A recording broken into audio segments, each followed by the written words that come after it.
че всъщност наистина възмъжава мъжа едва в наистина следващия етап от живота си.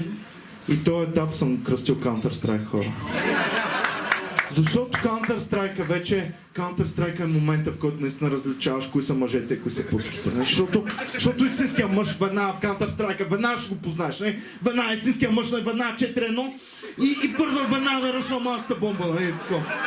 А путките, веднага ще видиш путките, защото путките вземат АВП-то и чакалята е тук отзад на черешка.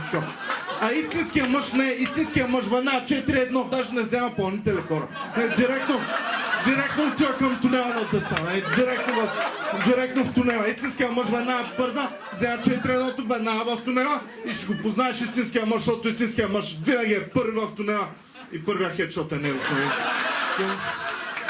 Истинския мъж винаги ще го познаете, защото първия хедшот е него и истинския мъж оставя калашника да играят путките после с него.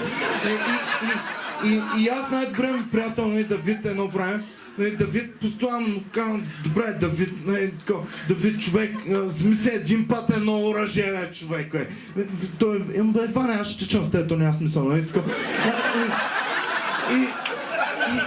и му викам, човек, един път се разземи едно оръжие, поне едно, 3-1 се замина и в смисъл така, и то, дай, ма не знаеш, че съм евреен човек, обичам да гледам паричките как се трупат,